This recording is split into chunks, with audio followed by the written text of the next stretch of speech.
everybody, today I am going to be talking about my favorite quotes in burial rites. Now, I was going to say my top 10, but it's just quite hard to say these are actually my top 10, but these are some of my favorites that I think are quite universal and that I think would be good to have under your belt. Now, I've tried to come up with quotes that I think are universal in terms of our concepts, but also in terms of our identities, our times, and our places, because we know that we need to know those. And also our cultural assumptions, attitudes, values, beliefs, aesthetic features, stylistic devices. So I've tried to come up with some, not come up with them, I didn't write them. I've tried to list some that I think would be really nice to know. Now, my first quote is a bit of a classic, and it is said by Agnes in one of her conversations to Toti, and it is, "I've told the truth and you can see for yourself how it has served me." And the reason why I like this quote is I think it's one of the, most significant quotes in the text for me. I think it is really reflective of Agnes's personality, so her identity, and the way in which Kent has characterized her. I also really like it because it's reflective of a lot of our concepts. So it's reflective of truth, humanity, justice, redemption, fate. All of those concepts are really reflected in that quote. It's also a really good example of dialogue because it is, Agnes says it out loud to Toti, and also if I'm analysing Agnes and Toti's relationship, I think it is quite indicative of what it was like at the start. So she's being quite stubborn towards him. She's not as open with him as we see towards the end of the text. So you can see there how I can use this device for a magnitude of different reasons, which is what makes a good quote. So the second quote is, "Like a corpse, they are going to take me to the grave. Like a dead woman, they will bury me in the earth. Pocket me like a stone. There are ravens in the sky, but what bird flies underwater?" And I just love this so much because it's so reflective of her mental state and her capacity that is kind of demising in front of our very eyes, but also there's an inclusion of so many different techniques. So we've got the ravens and the stone, which we know are symbols from the text, and I think it's really telling that they're there together, but we've also got some similes in there with like a corpse or like a dead woman, which really help to reflect the concepts that are there, which are death, fate, landscape, connection, all of those kinds of concepts, humanity that we see all throughout the text are there in front of our very eyes, and we know we want to analyze from cover to cover, and what a good example of what things are like at the very end for Agnes, reflective of so many different things that would be going on inside her mind. Number 3 is, "I could have wept from the relief of the light." And I really like this quote because I think it's quite telling of Agnes and what's going on inside her head. But also it shows the symbol of light that we see throughout the text, and that's kind of being introduced to us here. We also see some really strong representations of concepts like isolation, humanity, landscape, because it's natural light that we're talking about, survival, all of those sorts of things. A little bit of juxtaposition from like darkness to light sort of things, some binary oppositions, if you will, which are very affirming in terms of those concepts, but also it's representing her identity in quite a strong way, but also the place, because it is reflective of that landscape.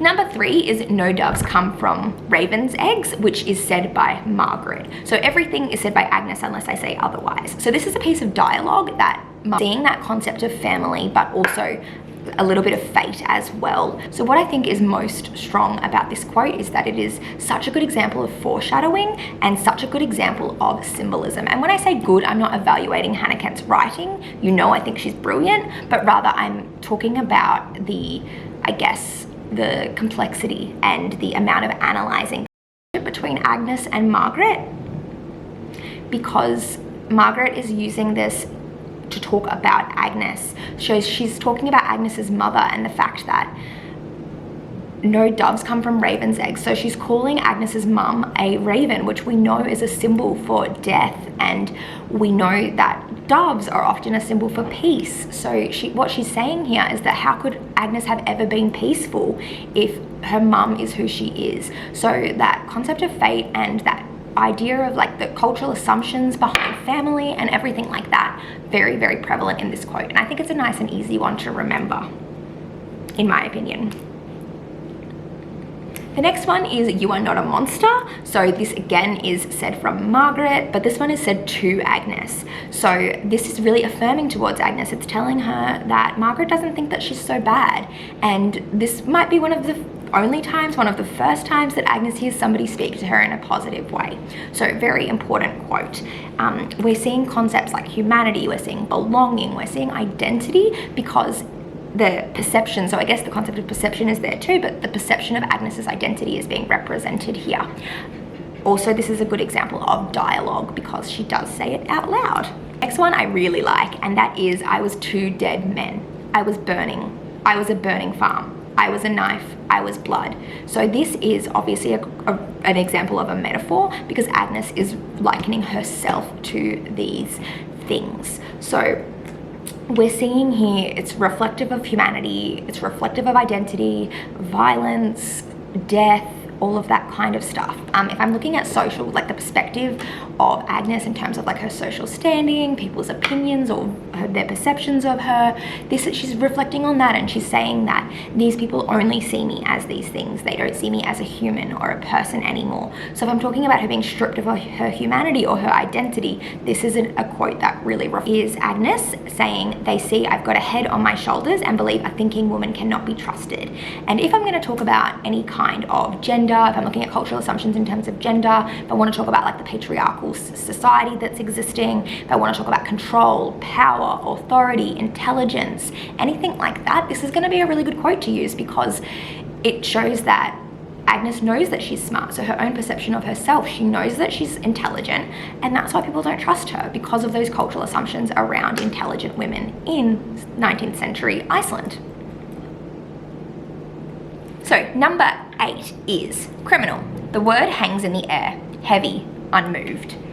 This is an example of personification because words cannot hang in the air, but also lexical choice because she is being referred to, and by she, we obviously mean Agnes, is being referred to as a criminal. So that again is going to reflect her identity, her humanity, her representation, her reputation, and it's solidifying that that's what people thought of her. And also, it's showing us that she cares. So we often talk about how headstrong Agnes is, how not much can bother her, but because the word is heavy and hanging in the air, it's showing that it's impacting her, and it's showing that she does actually care what people think. And because this takes place quite early in the text between Margaret and Agnes, it's a really good quote to show their relationship and also to show the growth of Agnes in terms of her connections with us, because it is Margaret that calls her a criminal. And that's not something that she would have done later in the text. So a good indication of Margaret's character growth, but also the growth in which their relationship has. Number 9, that's 8. Number 9, another really well-known quote from the text is, "Everything I said was taken from me and altered until the story wasn't my own." I think this is a really good universal quote. It's really showcasing identity, perspective, humanity, reputation, truth, all of those concepts that we see all throughout, but it's really showing Agnes's perspective and her experience. So we've got a symbol there and we've got a metaphor there by looking at the fact that she's talking about her life being a story. So it's kind of reflecting that she doesn't get to control her own story. Things are taken from her, and we know that literal things are taken from her, but also metaphorical things. So it's showing that everything is stripped away from her until it's not her story anymore because there is no her. It's quite a sad quote really, but a really good example of a quote that can be used for so many things. Okay, number 10 comes from Margaret as well, and that is, "In good time, I'll be dead." So Margaret saying this is Margaret acknowledging her mortality. She's talking about the fact that she's going to die. Her humanity is being stripped away from her as well, and that is a part of her fate.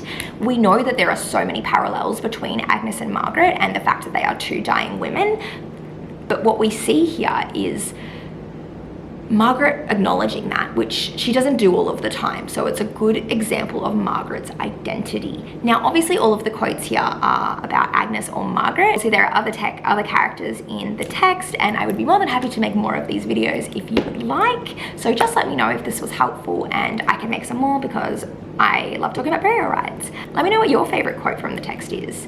I would love to know because I would love to know. Maybe don't let me know in the comments below, but maybe like shoot me an email and be like, hey, I really like this quote, and that would make my day. All right, keep the practice essays coming.